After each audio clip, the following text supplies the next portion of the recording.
No, gusto yun dito tayo sa Narciso Beach. Tignan mo natin yung lugar. Yun yung bundok na yun, yung nakita natin sa may dulo na medyo malabo nga lang.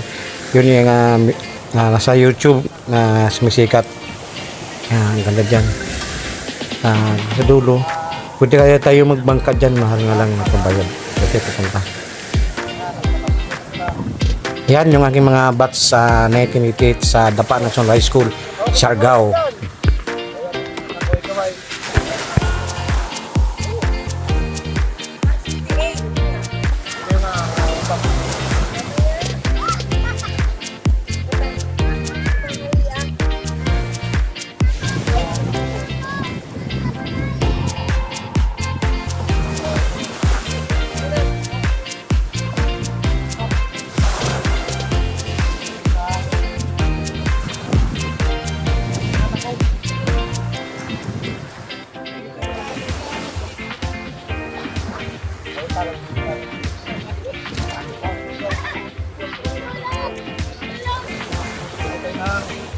Dagat. Gulay-gulay.